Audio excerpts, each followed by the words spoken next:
नमस्कार दोस्तों। आज अपन बात करने वाले हैं सुशांत सिंह राजपूत की मौत के बाद उठे तूफान का। एक ऐसा तूफान जो थमने का नाम नहीं ले रहा। 3 महीने होने को आए पर उसके बावजूद आज की हेडलाइंस में पूरे टाइम आपको अगर कुछ मिलने वाली news that is related to Sushant Singh Rajput murder case. China India पे हमला करने को तैयार खड़ा है। कोविड-19 में इंडिया वर्ल्ड नंबर 1 पे आने वाला है। पर अगर आज भी आप कोई न्यूज़ चैनल खोलेंगे तो आपको सिर्फ एक न्यूज़ मिलती है लगातार नॉन स्टॉप, सुशांत सिंह राजपूत, रिया चक्रवर्ती और रिलेटेड टू। और आज तो तहलका हो गया। जो मुंबई में चल रहा है वो समझ ही नहीं आ रहा क्या चल रहा है। पर एक चीज सबको समझ में आती है कि कहीं ना कहीं महाराष्ट्र गवर्नमेंट ने कुछ गड़बड़ कर रखी है, क्योंकि जिस तरह वो लोगों से बदला ले रहे हैं, जो भी उनके अगेंस्ट बोलता है, उनके खिलाफ एक्शंस हो रहा है, उससे ये साफ समझ में आता है कि कहीं ना कहीं दाल में कुछ काला है। मेरे ख्याल से पूरी दाल काली है। या तो महाराष्ट्र गवर्नमेंट से बहुत बड़ा किसी पॉलिटिशियन का इसमें अटैचमेंट है, या फिर कोई बहुत बड़ा बॉलीवुड स्टार जिसके काफ़ी क्लोज रिलेशंस हो सकते हैं उद्धव ठाकरे गवर्नमेंट के, जिनको बचाने के लिए पीछे पड़ी हुई है महाराष्ट्र गवर्नमेंट। पहले अगर शुरू से देखें तो मुंबई पुलिस की एक्टिविटी बड़ी संदिग्ध रही। शुरू में उन्होंने जानबूझ के केस को बहुत डिले किया, बहुत चीज धीरे धीरे प्रोग्रेस हुई। वो मुंबई पुलिस जो काफ़ी एक्सपर्ट मानी जाती थी, जो केसेस बिल्कुल चुटकियों में सॉल्व कर लेती थी, पर पता नहीं क्या हुआ, वो बहुत स्लो चल रही थी। सबको समझ में आ रहा था कि कुछ गड़बड़ चल रही है। उन्होंने काफ़ी सबूत भी मिटा दिए और ऑलमोस्ट इसको सुसाइड केस ही बताया। बाद में जब गवर्नमेंट ने इंटरफेयर किया, बिहार गवर्नमेंट पीछे पड़ गई, सीबीआई इंक्वायरी स्टार्ट हुई, अब रोज नई नई खबर सामने आ रही है। आप कह सकते हैं केस में से धीरे धीरे पर्दे उठने लग गए, कुछ कुछ तस्वीर क्लियर होने लग गई। ये तो साफ समझ में आ रहा है कि इसमें काफ़ी कुछ साजिश रची गई है, और यह काम सीबीआई का है। मेरे ख्याल से उस पर छोड़ देना चाहिए।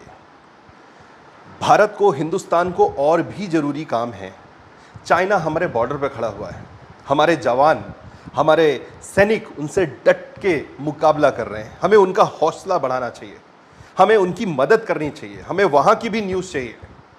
कोविड-19 इंडिया ब्राज़ील से आगे निकल चुका है और सिर्फ अब यूनाइटेड स्टेट्स से पीछे है। वो एक बहुत बड़ी प्रॉब्लम है, और अगर कंडीशंस आउट ऑफ कंट्रोल हुई तो इंडिया में इसको कंट्रोल करना पॉसिबल भी नहीं, जो कि लग रहा है।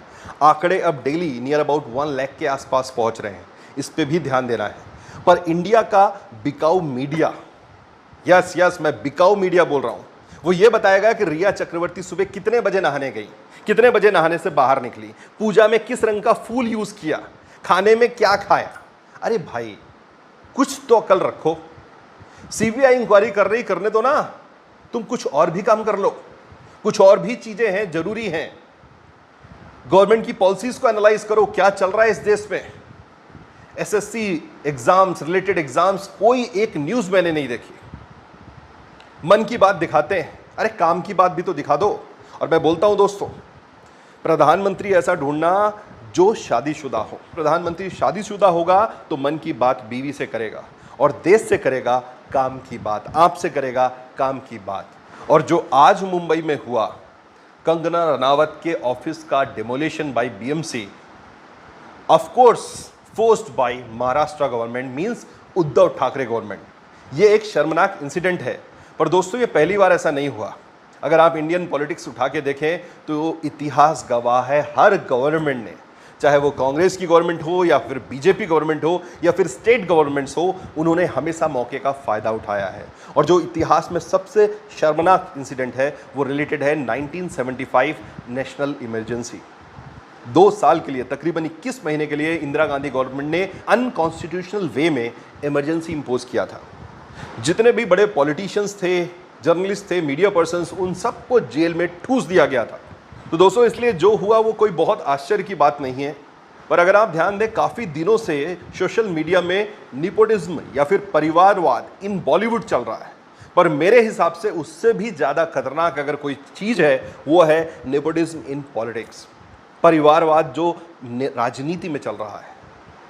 देखिए, बॉलीवुड में या फिर बिजनेस में अगर बेटा काबिल नहीं होगा तो बाप दादा कुछ नहीं कर सकते।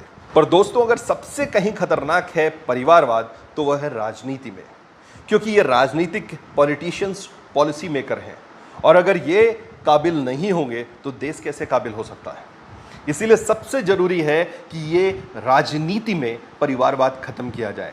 अगर किसी की सबसे ज्यादा बैंड बजती है वो तो मिडिल क्लास की बजती है, सर्विस क्लास वालों की बजती है। एक आईएएस ऑफिसर का बेटा जरूरी नहीं कि आईएएस ऑफिसर बने, अगर बनना है तो शायद जितना पिताजी ने मेहनत नहीं की होगी उससे ज्यादा मेहनत उसको करनी पड़ेगी, तब वो शायद उनके करीब पहुंच पाएगा। पर पॉलिटिक्स में कोई भी निकम्मा नाकारा आगे आ जाएगा, सीना चौड़ा करके खड़ा हो जाएगा, प्रेसिडेंट बन जाएगा, चीफ मिनिस्टर बन जाएगा, प्राइम मिनिस्टर बन जाएगा।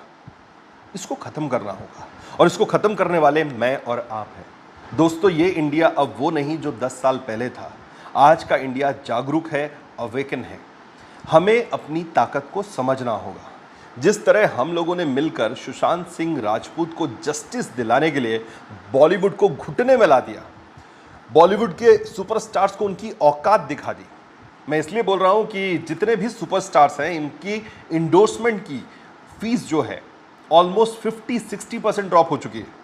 जो उनको करोड़ों का नुकसान हुआ है उसका सिर्फ एक रीजन मैं और आप। उसका रिसेंट एग्जाम्पल अभी सड़क 2 है, जो सुपर फ्लॉप हुई मूवी। उसके बाद इनको समझ में आ गया कि अभी फिलहाल मूवी बनाना बेकार है। उनको पता है कोई भी मूवी अभी नहीं चलने वाली, इंडियन पब्लिक जूता उतार के मारेगी। नेपोटिज्म इन पॉलिटिक्स का सबसे लाइव एग्जाम्पल महाराष्ट्र गवर्नमेंट, जो कि शिवसेना गवर्नमेंट है। उद्धव ठाकरे का ना कंट्रोल गवर्नमेंट में है, ना उनके एमपी एमएलएस के ऊपर। संजय राउत जैसे हरामखोर, मतलब हरामखोर का मतलब होता है नॉटी लोग जो हैं, उन्हें नहीं पता कि कैसे औरतों से बात करनी है, कैसे मीडिया से बात करनी है और औरतों की इज्जत कैसे करनी है। आप इससे अंदाज लगा सकते हैं कि वो शिवसेना के स्पोक्स पर्सन हैं। और ऐसे लोग अगर हैं तो भविष्य क्या होगा उस पॉलिटिकल पार्टी का, इसका अंदाज तो सभी को लगता है। और यकीन मानिए, जब तक शरद पवार महाराष्ट्र पॉलिटिक्स में हैं, शिवसेना का वर्चस्व है। जिस दिन शरद पवार नहीं होंगे, ये पार्टी औंधे मुंह गिर जाने वाली है। बाला साहब ठाकरे की बात बिल्कुल अलग थी। वो पॉलिटिक्स में रह के भी उससे बहुत दूर थे। वो किंग मेकर थे, कभी वो किंग नहीं बने और इसीलिए उनकी आज भी वैल्यू है, वो आज भी नाम है। पर उद्धव ठाकरे अपने पिताजी के बिल्कुल भी करीब नहीं हैं। इन्हें ना पॉलिटिक्स की समझ है, ना इनकी पार्टी में पकड़ है। ऐसे में कितने दिन इनकी पार्टी और इनकी गवर्नमेंट बचने वाली है, ये एक बहुत बड़ा सवाल है। दोस्तों, लास्ट में मैं आपसे कुछ सवाल पूछना चाहता हूँ जिसके मुझे जवाब चाहिए। क्या पॉलिटिक्स में परिवारवाद होना चाहिए? क्या पॉलिटिक्स में एग्जाम नहीं होने चाहिए?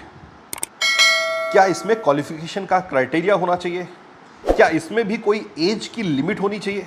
क्या आप इस एज के बाद रिटायर हो जाओगे? तो बहुत ज़रूरी है कि बाबा साहब अंबेडकर के बनाए इस कॉन्स्टिट्यूशन का मजाक ना उड़ाया जाए। आपको कमेंट बॉक्स में बताना है कि कौन कौन सी जगह से आप परिवारवाद खत्म करना चाहते हैं। इस जागते हुए हिंदुस्तान के लिए इस वीडियो को ज़्यादा से ज़्यादा शेयर करिए, वायरल करिए। अपना ख्याल रखिए। जय हिंद, जय भारत।